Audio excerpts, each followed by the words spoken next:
सटाणा शहराच्या वाहतुकीचा प्रश्न कायमस्वरूपी सोडवण्यासाठी गेल्या अनेक वर्षांपासून प्रलंबित असलेला बहुप्रतीक्षित वळण रस्ता प्रकल्प केंद्र शासनाकडून मंजूर झाला असून या प्रकल्पाचा सविस्तर प्रकल्प अहवाल तयार करण्याचे काम लवकरच सुरू होणार आहे। डीपीआरला आवश्यक मंजुरी मिळवून वळण रस्त्याचे प्रत्यक्ष कामही लवकरात लवकर सुरू करण्यासाठी पाठपुरावा केला जाईल अशी माहिती धुळे लोकसभा मतदारसंघाच्या खासदार डॉक्टर शोभाताई बच्छाव यांनी दिली। बागलाण तालुक्यातील नागरिक विशेषतः आदिवासी गावपाड्यांमधील नागरिकांशी सातत्याने संपर्क व समन्वय राखता यावा, तसेच त्यांच्या विविध विकास कामांचा प्रशासकीय पातळीवर पाठपुरावा करून ती कामे वेळेत पूर्ण करता यावीत यासाठी खासदार डॉक्टर शोभाताई बच्छाव यांच्या जनसंपर्क कार्यालयाचे उद्घाटन माजी खासदार बापूसाहेब चौरे यांच्या हस्ते करण्यात आले। या निमित्त आयोजित स्नेह मेळाव्यात खासदार डॉक्टर बच्छाव बोलत होत्या। कार्यक्रमाच्या अध्यक्षस्थानी काँग्रेसचे ज्येष्ठ नेते तथा माजी तालुकाध्यक्ष यशवंत बाप्पू पाटील होते। बागलाण तालुक्याचा भौगोलिक विस्तार मोठा असून मतदारसंघात आदिवासी गावपाड्यांचाही समावेश आहे।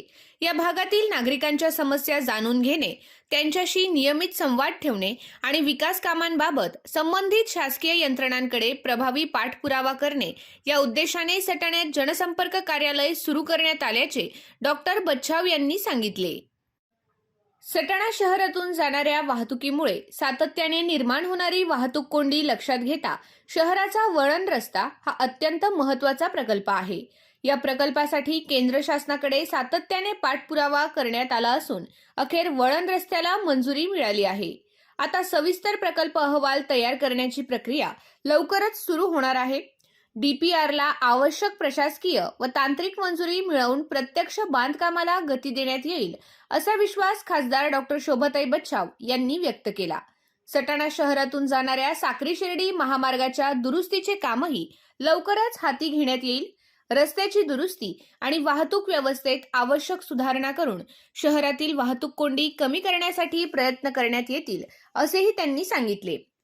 सटाणा शहरासह संपूर्ण बागलाण तालुक्याच्या कृषी अर्थव्यवस्थेसाठी सिंचनाच्या दृष्टीने महत्त्वाच्या असलेल्या केळझर आणि हरणबारी धरणांच्या देखभाल दुरुस्तीबरोबरच त्यांच्या कालव्यांची दुरुस्ती करण्यासाठीही पाठपुरावा केला जाईल। तालुक्यातील लहान मोठ्या पाझर तलावांमधील गळती रोखणे, आवश्यक दुरुस्तीची कामे करणे आणि उपलब्ध जलसाठ्याची कार्यक्षमता वाढविणे यावर भर देण्यात येईल। केळझर व हरणबारी धरणांच्या देखभाल दुरुस्तीचा प्रश्न केवळ तात्पुरत्या स्वरूपात न सोडविता भविष्यातील सिंचनाच्या गरजा लक्षात घेऊन दीर्घकालीन नियोजनातून कामे हाती घेण्यात येतील। उपलब्ध पाण्याचा अधिक कार्यक्षम वापर होऊन सिंचन क्षेत्र वाढावे यासाठी प्रयत्न केले जातील असे खासदार डॉक्टर शोभाताई बच्छाव यांनी स्पष्ट केले। संजीव भाऊ, तुम्ही आणि दीपिका ताई तुम्ही आले होते आणि तुम्ही सांगितलं, निवेदन दिलं आणि आपले गडकरी साहेब त्यांना की बायपास हा झाला पाहिजे। मला सांगायला आनंद होतोय की संजू नानांचं पत्र, माझं पत्र आम्ही गडकरी साहेबांना दिलं आणि गडकरी साहेबांनी बायपास मंजूर झालेला आहे। डीपीआर सुद्धा या ठिकाणी एक आठवड्याभरामध्ये फायनल होतो आहे आणि हा बायपास हा आपल्याला मिळणार आहे। त्याचप्रमाणे आपला हा जो काही रस्ता आहे शहरामधून जाणार, तर या संदर्भामध्ये मी त्यांना परवाला भेटले आणि त्यांना सांगितलं की जो काही रस्ता आहे ती लेन जी आहे गावामधली, या अतिक्रमणच्या संदर्भामध्ये तुम्ही नंतर काय ते निर्णय घ्यायचा तो घ्या, पण जी आता आपल्याला लेंथ आहे ते काम आपल्याला पूर्ण आम्हाला करून द्या। कारण मी अधिकाऱ्यांबरोबर अधिवेशनापूर्वी मीटिंग घेतली तर त्यांनी सांगितलं की हे काम डिस्कोप झालेलं आहे। डिस्कोप झालं म्हणजे काय की रद्द झालेलं आहे, तर असं होता कामा नये। तुम्ही हा रस्ता आम्हाला रिपेअर करून द्या, आहे जी लेंथ आहे ती लेंथ आम्हाला पूर्ण करून द्या। ज्यानंतर कधी अतिक्रमण निघेल किंवा नाही निघणार त्यावेळी आपण बघू, तर त्यांनी देखील तो शब्द आपल्याला दिलेला आहे। त्याचप्रमाणे नागपूरला व ताराबादला नवीन बस स्थानक झाले पाहिजे, ही मागणी आलेली आहे। त्याचा देखील त्या ठिकाणी पाठपुरावा सुरू आहे असं मी या ठिकाणी सांगू इच्छिते.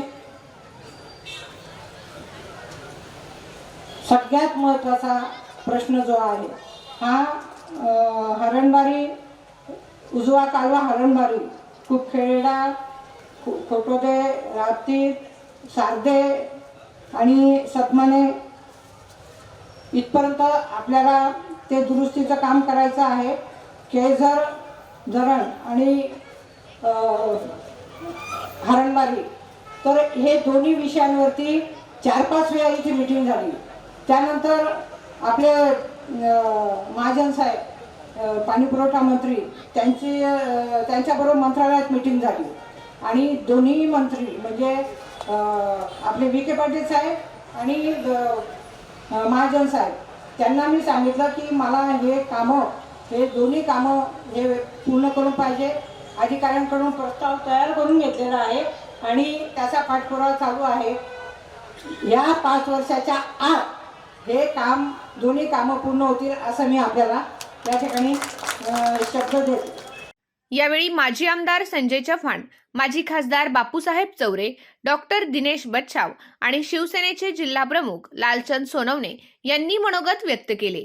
कार्यक्रमास नगराध्यक्ष हर्षदा पाटील, प्रांतिक सदस्य राजाराम पानगव्हाणे, शरद आहेर, जिल्हा बँकेचे संचालक सचिन सावंत, शेतकी संघाचे चेअरमन प्रल्हाद तात्या पाटील, जिल्हाध्यक्ष रमेश कहांडोळ, तालुकाध्यक्ष अनिल पाटील, केशव मांडवडे, प्रशांत पाटील, नाशिक शहराध्यक्ष बबलू खैरे, रवींद्र सोनवणे, माजी नगरसेवक अण्णासाहेब पाटील, माजी नगराध्यक्ष सुनील मोरे, प्राचार्य Hitendra Aher, Vishwas Nikam, doctor Digvijay Shaha, doctor Nandu Pawar, doctor Prakash Jagtap, माजी तालुकाध्यक्ष साखरचंद कांक्रिया, माजी नगरसेवक मुन्ना रब्बानी, भारत काटके, मनोज सोनवणे आदींसह बागलाण तालुक्यातील महाविकास आघाडीचे पदाधिकारी तसेच खासदार डॉक्टर शोभाताई बच्छाव यांचे स्नेही मोठ्या संख्येने उपस्थित होते. कार्यक्रमाचे प्रास्ताविक काँग्रेसचे शहराध्यक्ष किशोर कदम यांनी केले.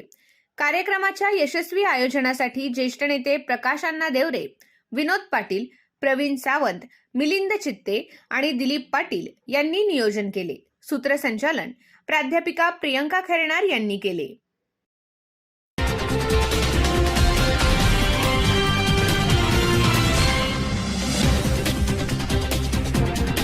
I